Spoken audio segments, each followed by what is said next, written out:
ಧಾರವಾಡದ ಹೃದಯ ಭಾಗದಲ್ಲೇ ಸಾರ್ವಜನಿಕರಿಗೆ ಸಂಕಷ್ಟ. ಅಂಜುಮನ್ ಕಾಂಪ್ಲೆಕ್ಸ್ ಮುಂಭಾಗದ ಫುಟ್ಪಾತ್ ಈಗ ಪಾದಚಾರಿಗಳಿಗಿಲ್ಲ, ಅದು ಕೇವಲ ವ್ಯಾಪಾರಸ್ಥರ ಅಡ್ಡೆ. ಪಾಲಿಕೆಯ ನಿರ್ಲಕ್ಷ್ಯಕ್ಕೆ ಸಾರ್ವಜನಿಕರು ಕಂಗಾಲಾಗಿದ್ದು, ಜೀವ ಕೈಯಲ್ಲಿ ಹಿಡಿದು ರಸ್ತೆಯಲ್ಲಿ ನಡೆಯುವ ಪರಿಸ್ಥಿತಿ ನಿರ್ಮಾಣವಾಗಿದೆ. ಇದರ ಸಂಪೂರ್ಣ ವರದಿ ಇಲ್ಲಿದೆ ನೋಡಿ.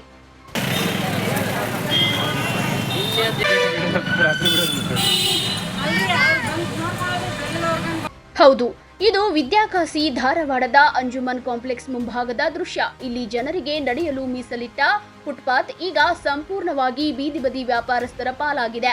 ಬಟ್ಟೆ, ಹಣ್ಣು ಹಂಪಲು ಸೇರಿದಂತೆ ಹತ್ತಾರು ಅಂಗಡಿಗಳು ಫುಟ್ಪಾತ್ ಆಕ್ರಮಿಸಿಕೊಂಡಿವೆ. ಇದರಿಂದಾಗಿ ಸಾರ್ವಜನಿಕರು, ಅದರಲ್ಲೂ ಮುಖ್ಯವಾಗಿ ವೃದ್ಧರು ಮತ್ತು ಶಾಲಾ ಮಕ್ಕಳು ಅನಿವಾರ್ಯವಾಗಿ ವಾಹನಗಳು ಓಡಾಡುವ ಮುಖ್ಯ ರಸ್ತೆಯಲ್ಲೇ ನಡೆಯಬೇಕಿದೆ.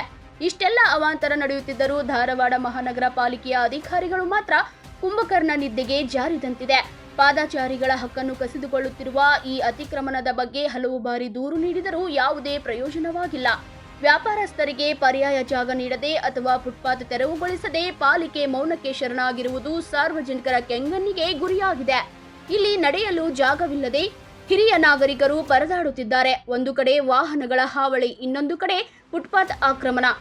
ಅಪಘಾತ ಸಂಭವಿಸುವ ಮೊದಲು ಪಾಲಿಕೆ ಎಚ್ಚೆತ್ತುಕೊಳ್ಳುತ್ತಾ ಅಥವಾ ಯಾವುದಾದರೂ ದೊಡ್ಡ ದುರಂತಕ್ಕೆ ಕಾಯುತ್ತಿದೆಯೇ ಎಂಬುದು ಸಾರ್ವಜನಿಕರ ಪ್ರಶ್ನೆ.